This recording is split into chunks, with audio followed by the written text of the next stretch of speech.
नमस्कार, welcome to the Swaraj academy. आपल्या education प्लॅटफॉर्मवरती तुमच्या सर्वांचं स्वागत आहे. आजच्या लेक्चरमध्ये आपण बघणार आहोत की कंबाईनची जी ग्रुप बी आणि ग्रुप सीची जी परीक्षा आहे त्यासाठी इकॉनॉमिक्स या विषयाची आपण एक स्ट्रॅटर्जी की नेमकं याच्यासाठी इकॉनॉमिक्ससाठी काय करायचं आहे, कुठल्या टॉपिकवरती नेमके किती प्रश्न आलेत, नेमके रेफरन्स मटेरियल कुठलं वापरायचं आहे की एक स्ट्रॅटर्जी म्हटलं तरी चालेल. हे लेक्चर आहे. इकॉनॉमिक्स म्हटलं की विद्यार्थ्याला काय होतं की एकदम टेन्शन येतं. तुमच्याजवळ पहिल्यांदा एक गोष्ट सांगतो की तुमच्याजवळ पहिली एक गोष्ट पाहिजे, जे म्हणजे कोळंबे सरांचं पुस्तक. जर तुमच्याकडे कोळंबे सरांचं पुस्तक असेल तर तेवढंच तुम्ही लिमिटेड वाचायचं आहे. बाकी तुमच्याकडे देसले सरांचं असेल तरी देखील तुम्ही कोळंबे सरांचं पुस्तक घेऊ शकता. कशामुळे ते घ्यायचं आहे? त्याच्यामध्ये लिमिटेड मटेरियल दिलेलं आहे आणि मॅक्झिमम वेळा ते तुम्ही रीड करायचं आहे. सोबत तुम्हाला काही ॲडिशनसाठी तुम्ही लोकसेवा पब्लिकेशनच्या नोट्स तुम्ही वापरू शकता. ओके, त्या पण जबरदस्त नोट्स आहेत. तुम्ही नोट्स काढणं म्हणजे कुठेतरी एक एक्स्ट्रा टाईम तुमचा जाईल. ओके, आणि आपले अकॅडमीचे लेक्चर्स तुम्ही पाहू शकता आणि सोबत काही यूट्यूबरचे लेक्चर्स पण तुम्ही बघायचे आहेत. म्हणजे इकॉनॉमिक्स या विषयाचा अभ्यास करत असताना किंवा स्पर्धा परीक्षेचा अभ्यास करत असताना कुणी एकावरती डिपेंड नाही राहायचं. म्हणजे स्वतःवरती तुम्ही पण राहायचं नाही आणि एकाच शिक्षक असेल कुणावरती असेल त्यांच्यावरती नसता आपल्या रिझल्टवरती आपण फोकस राहिलं पाहिजे किंवा डिपेंड राहिलं पाहिजे. म्हणजे काय होतं की यूट्यूबवरचे चांगले चांगले लेक्चर्स ते पण आपण बघायचे आहेत आणि आपले टीचिंग असेल किंवा मिनिमम मटेरियल आणि मॅक्झिमम रिव्हिजन याच्यासाठी प्रयत्न करायचे आहेत. आता सर्वात आपण बघत असताना जवळपास असे 16 टॉपिक आहेत. आता हे तुम्ही म्हणाल हे कुठून घेतलेलं आहे, तर हे कंबाईनच्या बुकमधून घेतलेलं आहे, अप्पा हातनोरे सरांच्या पुस्तकात. ओके, जर तुम्ही जरी मोजले 21,000 प्रश्नसंचमधून जरी मोजले तर हे एवढेच क्वेश्चन होतील, लेटेस्ट एखाद्या वर्षाचे प्रश्न सोडून समजा.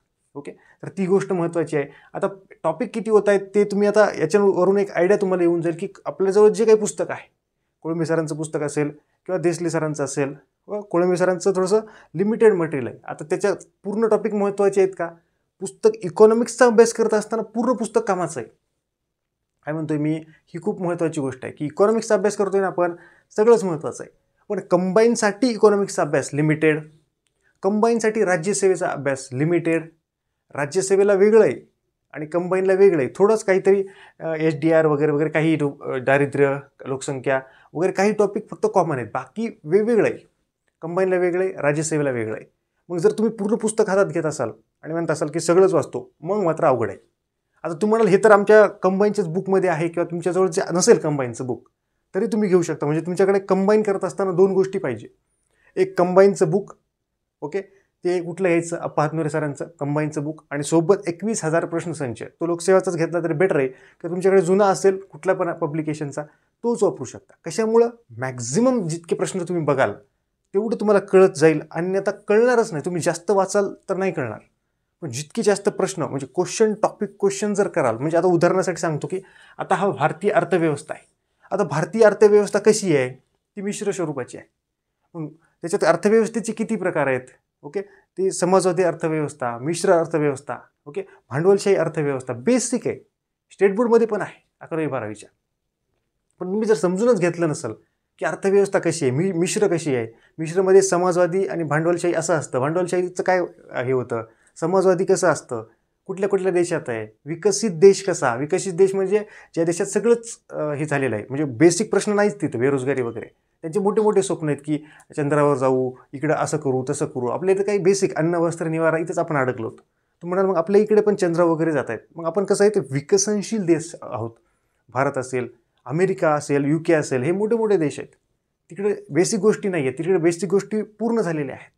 ते कसे आहेत, विकसित देश आहेत आणि बाकीचे कसे आहे, विकसनशील देश आहेत. म्हणजे कन्सेप्ट समजून घ्यायचे. आता पूर्ण असं बोलणार नाही मी, पण प्रत्येक गोष्ट जर समजून घेतली तरच त्याचा फायदा आहे, अन्यथा काहीच फायदा होत नाही.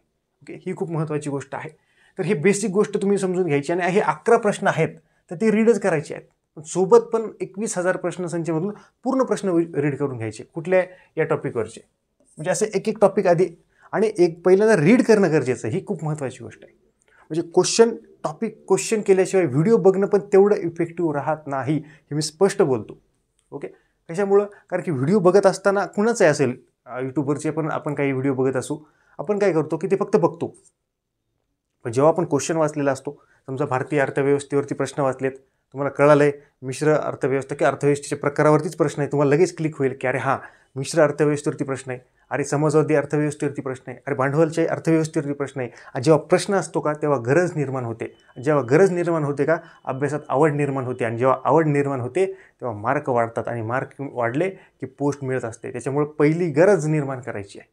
ओके, ती गरज कशी निर्माण होते? क्वेश्चन वाचल्यानंतर, नंतर टॉपिक वाचल्यानंतर, नंतर परत एकदा क्वेश्चन वाचल्यानंतर, आणि मग आपण त्या टॉपिकमध्ये लेक्चर्स वगैरे नंतर बघायचे असतात. आपल्या इथं उलटं असतं, आधी लेक्चर मग टॉपिक, क्वेश्चनचा तर नावाने पत्ताच नाही.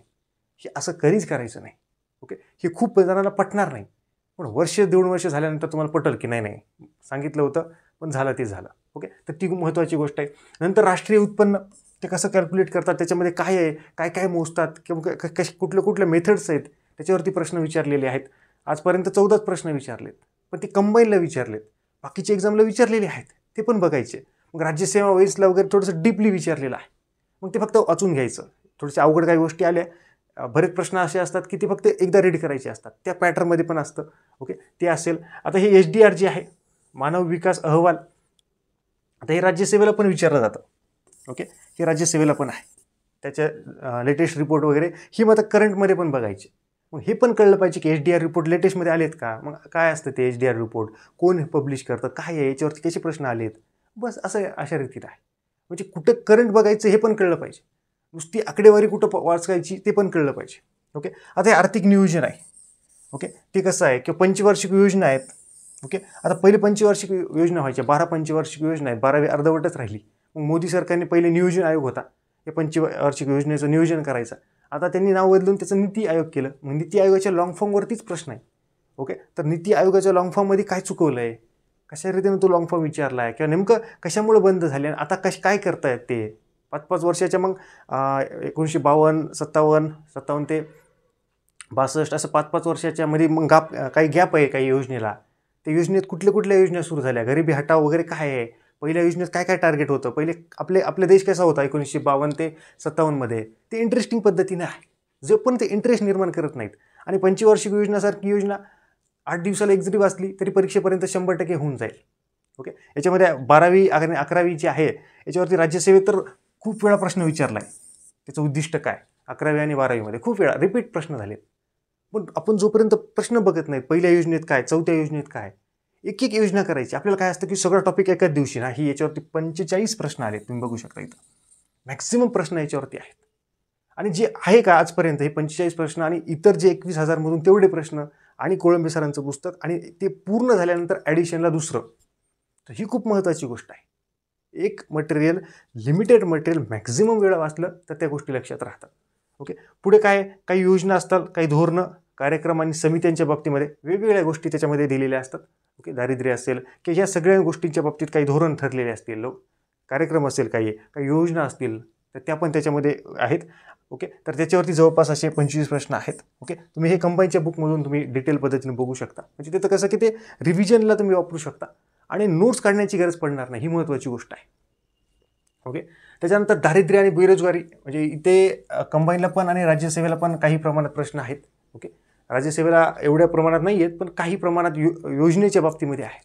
म्हणजे त्याच्यावरती जर योजना वगैरे असेल त्याच्यामध्ये कंबाईनला जवळपास 19 प्रश्न आहेत. ओके, तर ते पण आपल्याला त्या अप्रोचने ते बघायचं की नेमके दारिद्र्याची आकडेवारी काय आहे, बेरोजगारीचे प्रकार काय आहेत. आकडेवारी तर जास्तीत जास्त विचारली जाते दारिद्र्यावरची. ओके, ते 30 आकडेवारी आहे, पण ती आपल्याला पाठ करायची आहे. मग प्रिव्हियस इयरला जेवढी आकडेवारी आहे तेवढीच आधी करायची, ती 100% झाले ना मग दुसरीकडे उडी घ्यायची. आपण काय करतो, प्रिव्हियस इयरला आलेलं धडपाठ नसते आणि मग पुस्तकात सगळं दिसतंय, मग टेन्शन येतं. टेन्शन घ्यायचंच नाही, येणार टेन्शन, मान्यच. ओके, तर ती गोष्ट आहे. त्याच्यानंतर लोकसेवा टॉपिक, भूगोलमध्ये पण हे महत्त्वाचं आहे, प्रत्येक ठिकाणी हे महत्त्वाचं आहे. 100% याच्यावरती प्रश्न असतो, कुठली एक्झाम असो. याचे प्रिव्हियस इयरचे सगळे प्रश्न करायचे, बस, बाकी काहीच नाही. आणि जे काही तुम्ही यूज करत असाल, आता कोळंबे सरांच्या पुस्तकात 2-3 पानामध्ये मस्त दिलेलं आहे, 2 टॉपिक आहे त्याच्यात, ते 4-5 पेजेसमध्ये जवळपास चांगलं दिलेलं आहे. तेवढं आधी, आणि मग सौदी सर असेल किंवा दीपस्तंभ, तिथून तुम्ही ते कवर करू शकता. कुठलीकडे एकीकडेच वाचा, भूगोलमध्ये वाचा किंवा मग याच्यामध्ये वाचा, पण प्रश्न मात्र तुम्ही नक्की बघून घ्या. ओके, तर हे भूगोल आणि अर्थशास्त्र या दोन्हीमध्ये याच्यात प्रश्न आहेत. त्याच्यामध्ये कुठे धरायचे ते वेगळे धरू शकतात विद्यार्थी, पण हा टॉपिक मात्र 100%. पण हे एका दिवसात हा पण होत नाही, याला आपण दररोज काही 15 मिनटं असं करून तो लॉंग टर्ममध्ये वर्क करू शकतो. लवकर होणारच नाही, गॅरंटी. ओके, तर ही महत्त्वाची गोष्ट आहे. त्याच्यानंतर बँकिंगसारखं सेक्टर आहे, याच्यावरती नेहमी याच्या पुढे पण आता प्रश्न येत राहणार आहेत. ओके, बँकिंग सेक्टर बघितलं असेल, विलिनीकरण होत असेल किंवा मग नेमके RBIचे काही रूल्स आहेत, कशा पॉलिसी आहेत त्याच्याबद्दल पण ते सांगितलेलं आहे की मॉनिटरी पॉलिसी कशा, फिस्कल पॉलिसी कशा, नेमकं मग रेपो रेट काय, रिपो रेट, हे बेसिक गोष्टी आहेत.